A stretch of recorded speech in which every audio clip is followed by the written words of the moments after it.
Kali ini kami akan membuat video penerapan berpikir kritis terhadap kasus dugaan penggelapan yang terjadi di Kementerian Keuangan.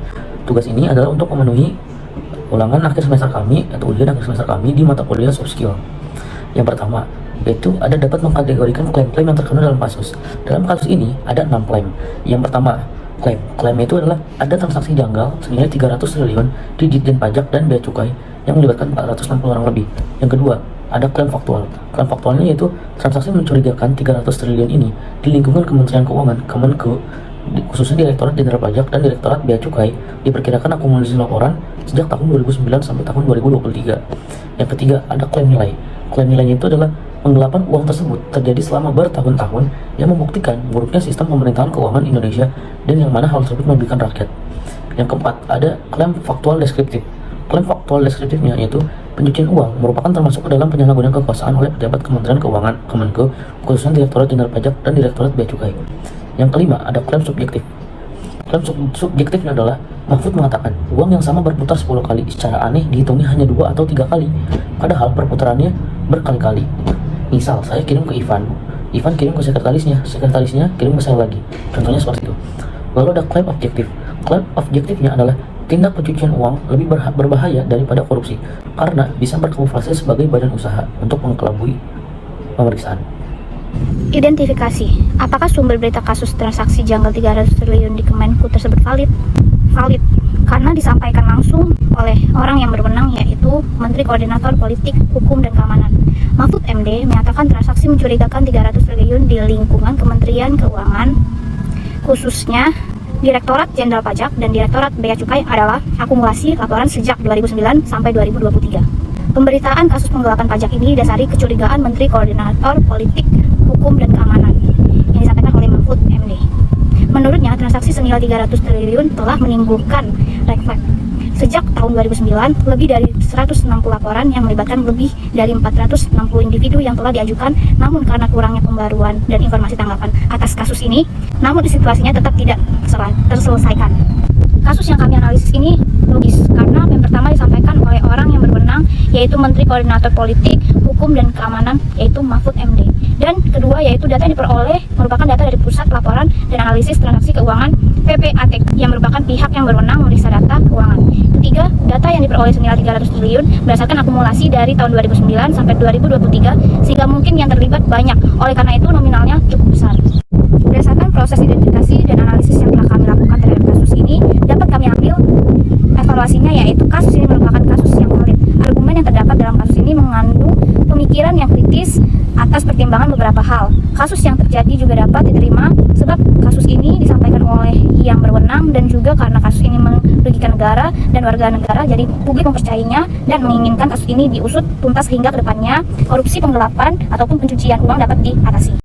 Argumen, adanya temuan transaksi mencurigakan sebesar 300 triliun di Kementerian Keuangan, khususnya Direktorat Jenderal Pajak dan Direktorat Bea Cukai adalah akumulasi laporan sejak tahun 2009 hingga 2023. Temuan transaksi mencurigakan itu sebenarnya sudah dilaporkan sejak lama. Namun pada tahun 2009 sampai dengan tahun 2023 ditemukan adanya 160 laporan. Namun entah terjadi kelalaian atau terdapat masalah dalam Kementerian Keuangan yang menyebabkan hal ini tidak terselesaikan, hingga baru terungkap ketika diungkap langsung oleh Menteri Koordinator Politik, Hukum, dan Keamanan Menko Polhukam, Mahfud MD. Jadi semata-mata bukan hanya kesalahan Kementerian Keuangan, tetapi ada ikut campur tangan dari instansi lainnya yang sengaja menutupi atas kasus ini. Selanjutnya adalah pola induktif spesifik. Yang pertama, modus ponens. Jika terdapat 160 laporan transaksi mencurigakan di Kementerian Keuangan, maka banyak pejabat Kementerian Keuangan yang melakukan transaksi mencurigakan. Terdapat 160 laporan transaksi mencurigakan di Kementerian Keuangan, jadi banyak pejabat Kementerian Keuangan yang melakukan transaksi mencurigakan. 2. Modus tollens. Jika Kementerian Keuangan memiliki sistem untuk mengatur laporan investigasi, maka penyelidikan akan lebih teratur dan terupdate. Kementerian Keuangan memiliki banyak laporan yang tidak teratur dan tidak diupdate. Jadi Kementerian Keuangan tidak memiliki sistem untuk mengatur pelaporan dan investigasi. 3. Silogisme hipotetis. Jika Kementerian Keuangan memiliki sistem yang baik untuk mengatur sistem keuangan, maka tidak ada transaksi mencurigakan. Jika tidak ada transaksi mencurigakan, maka Kementerian Keuangan tidak perlu diperiksa. Jadi, jika Kementerian Keuangan memiliki sistem yang baik untuk mengatur sistem keuangan, maka Kementerian Keuangan tidak perlu diperiksa anggotanya. 4. Silogisme disfungsitif. Entah pemerintah dapat memperbaiki sistem Kementerian Keuangan, atau penggelapan keuangan semakin banyak. Penggelapan keuangan semakin banyak. Jadi pemerintah belum dapat memperbaiki sistem Kementerian Keuangan di Indonesia. 5. Dilema. Kementerian Keuangan tak fokus kepada sistem internal Kementerian Keuangan atau memproses transaksi mencurigakan. Jika fokus kepada sistem internal Kementerian Keuangan, maka Kementerian Keuangan akan semakin baik ke depannya. Jika memproses transaksi mencurigakan, maka bisa mengatasi kerugian negara. Jika harus memilih antara Kementerian Keuangan, akan semakin baik ke depannya atau bisa mengatasi kerugian negara. Baik, di sini saya akan menjelaskan tentang analogi, generalisasi, dan kausalitas. Analogi menyatakan dua hal yang memiliki kesamaan dalam suatu aspek atau makna. Contohnya, sesudah diakumulasikan, semua melibatkan 460 orang di kementerian itu, yang akumulasi terhadap transaksi mencurigakan yang bergerak di sekitar 300 triliun rupiah. Dari kalimat tersebut, yang merupakan analogi merupakan diakumulasikan. Diakumulasikan sama halnya dengan dijadikan atau mengumpulkan data-data dari transaksi tersebut atau laporan transaksi mencurigakan tersebut. Selanjutnya ada generalisasi, merupakan kesimpulan dari suatu kasus. Contohnya, Menteri Koordinator Bidang Politik, Hukum, dan Keamanan, Mahfud MD mengatakan, transaksi mencurigakan senilai 300 triliun rupiah di lingkungan Kementerian Keuangan didasarkan pada 160 laporan sejak 2009 hingga 2023 yang melibatkan 460 orang. Selanjutnya ada kausalitas. Kausalitas merupakan sebab akibat dari suatu permasalahan atau kasus. Contohnya, Mahfud MD mengatakan adanya transaksi senilai 300 triliun rupiah yang mencurigakan di Kementerian Keuangan adalah akumulasi sejak 2009 hingga 2023 yang melibatkan sebanyak 460 orang. Mahfud mengatakan jika laporan sejak 2009 tidak segera mendapatkan respon sehingga menumpuk hingga 2023. Respon tersebut baru diberikan dan dibuka ke publik setelah mencuat di permukaan. Contohnya seperti kasus Rafael Alun Trisambodo. Kalimat tersebut merupakan sebab dari suatu permasalahan. Selanjutnya, pihak juga mengatakan setelah kasus tersebut mencuat di permukaan, pihak juga mengatakan sudah melaporkan adanya temuan tersebut ke Kementerian Keuangan dan PPATK. Selanjutnya, Mahfud mendesak untuk segera melacak temuan transaksi mencurigakan dengan nilai fantastis tersebut.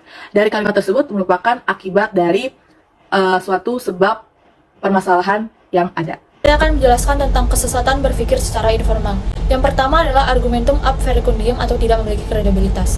Contohnya adalah, Menteri Keuangan Menku Sri Mulyani mengaku kaget saat mengetahui Menteri Koordinator Bidang Politik Hukum dan Keamanan Menko Polhukam Mahfud MD mengungkap dugaan transaksi mencurigakan di Kementerian Keuangan beberapa waktu lalu. Pasalnya, Ibu Sri Mulyani saat itu berkata pihaknya juga belum memang menerima informasi yang akurat dan bukti yang tepat apapun terkait dugaan transaksi janggal tersebut. Yang kedua adalah non causa pro causa, presumpsi yang tidak benar tentang sebabnya. Contohnya adalah, Menteri Keuangan Sri Mulyani mengaku tidak tahu menahu soal transaksi janggal senilai 300 triliun di Kementerian Keuangan Kemenku.